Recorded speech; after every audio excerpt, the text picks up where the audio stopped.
Nagkagulo sa Iran at nagdala sila ng armas sa mga moske nang mapansin ng rehimen na pati sa loob ng mga lungsod may presyon na hindi lang sa hangganan. Ngayong Lunes, ika-18 ng Mayo 2026, ipinakita ng mga larawan mula sa medyang pang-estado ng Iran ang mga sibilyang sumusuporta sa rehimen na tumatanggap ng pagsasanay sa depensa sa mga reliyosong lugar sa Avas, Kerman, Bijar, Shiraz at Zahredan. Malinaw na pagtatangkang gawing pampolitika at psikolohikal na hadlang ang karaniwang taga-suporta para maprotektahan ang Republikang Islamiko. Gustong magmukhang handa ang Teheran na harapin ng Estados Unidos, Israel at anumang panlabas na banta. Ngunit nagbabala rin ito sa mga Iranian na tumututol sa revolusyonaryong gwardiya at kontrol ng mga ayatollah. Ipinapakita nito ang takot, pagmamadali at padalus-dalus na mga hakbang para mapanatili ang isang estrukturang nararamdaman nilang yayanig na. Ikukwento ko sa iyo ang lahat ng ito. Pero ngayon, gugustuhin mong nakasubscribe ka sa channel para manatili kang laging may alam sa mga pangyayari, mga impormasyon sa real time, sa pinakamataas na kalidad ng pamamahayag na iyong nakita. Sa kredibilidad, Milson Alves. Ipinakita ng transmisyon na inilabas ng medyang pang-estado ng Iran ang mga sesyon sa Avas, Kerman, Bijar, Shiraz at Zahredan. Ayon sa ulat na inilathala ng Economic Times, ipinakilala sa mga kalahok ang maliliit na armas at mga ehersisyo ng kahandaan sa loob ng mga moske. Sa tulong ng mga estrukturang konektado mismo sa sistema ng seguridad ng rehimen. Ginagamit ng pamahalaang Iranian ang reliyosong espasyo bilang vitrina ng mobilisasyong militar, pinagsasama ang pananampalataya, propaganda at takot sa isang lugar. Ginagamit ng rehimen ang pambansang depensa bilang dahilan, ngunit halata ang politikal na motibo. Sa labas, may direktang banta mula sa Estados Unidos at Israel sa gitna ng krisis militar.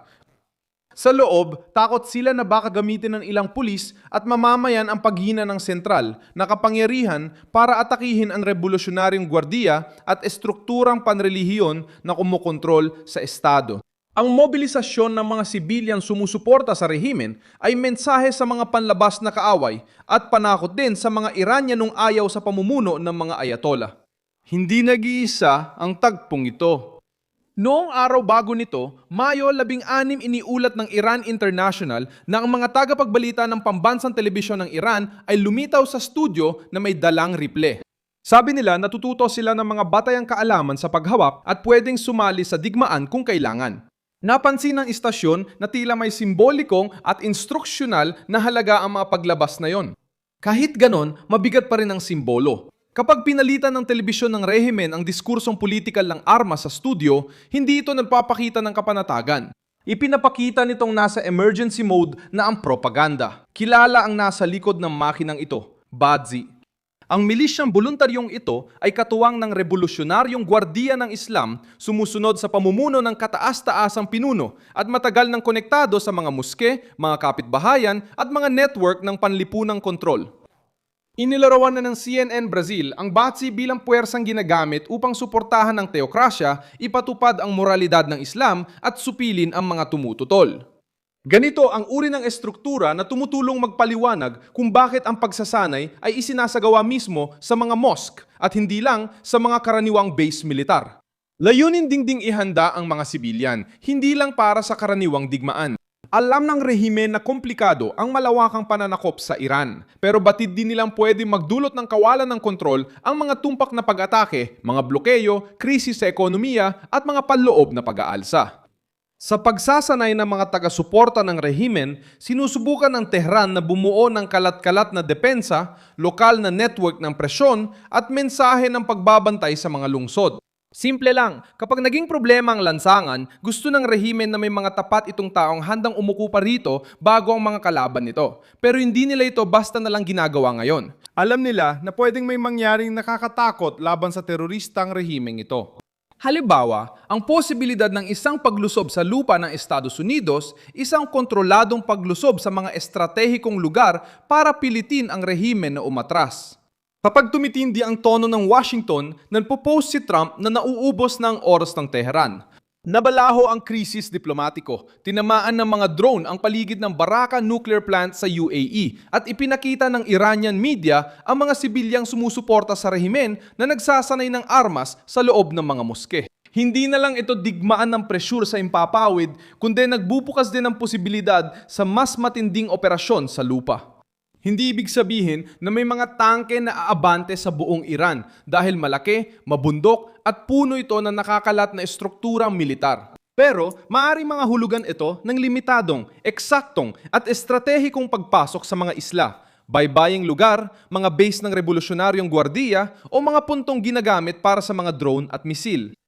Diyan na nagkakagulo ang rehimen. Alam ng Teheran na kung magpadala ng mga espesyal na puwersa, mga sundalong marino o suportang tropa ang Estados Unidos sa ilang lugar, hindi lang pambubomba ang haharapin ng revolusyonaryong gwardiya. Haharapin nila ang presensya sa mga sensitibong lugar. Dahil dito, malakas ang epekto ng imahe ng mga armadong sibilyan sa loob ng mga moske. Pinapakita ng rehimen ang kanilang paglaban, pero halata ang takot nila sa sabay na internal na pagbagsak at panlabas na paglusob. Habang pinipresyo ni Trump at inaakusahan ng mga kaalyado ang Iran o mga galamay nito sa pagpapalala ng pag-eskalada, sinusubukan ng Republikang Islamiko na bumuo ng human wall na susuporta sa rehimen para maprotektahan ang sistema ng mga ayatollah. Lalo pang naging sensitibo ang kilusan dahil sa presyo ng Amerika. Iniulat ng Reuters na nag-post si Donald Trump nitong linggo na tumatakbo na ang oras para sa Iran at kailangan ng kumilos agad ng mga lider ng Iran. Pinapalakas ng pahayag ang bigat ng internal na mobilisasyon dahil ipinapakita nito ang tinatrato ng Washington ang krisis bilang isang countdown at hindi simpleng diplomatikong pagtatalo. Hindi kailangang gawing entablado ng kahandaan ng isang malakas na gobyerno ang mosque. Ang matatag na gobyerno ay hindi ginagamit ang mga pamilya at kabataan bilang imahe ng paglaban sa harap ng kamera. Ganito rin ang nangyari sa Alemanyang Nazi, lalo na sa huling bahagi ng ikalawang digmaang pandaigdig nang nawawalan na si Hitler ng teritoryo, sundalo, lungsod at kakayahang lumaban, pero pilit pa ring ibinebenta ang imahe ng ganap na paglaban.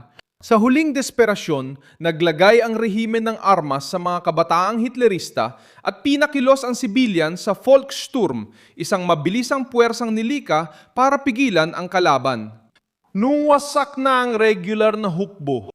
Ngayon, ipinapakita ng Iran ang mga sibilyang sumusuporta sa rehimen nagsasanay gamit ang armas sa mga mosque para magpahiwatig ng kaparehong mensahe. Hindi ito malinaw na pagpapakita ng lakas, ito ay senyales ng kagipitan. Gusto ipahiwatig ni Tehran na handa na siya para labanan ang Estados Unidos, Israel at posibleng pag-aalsa sa loob ng bansa.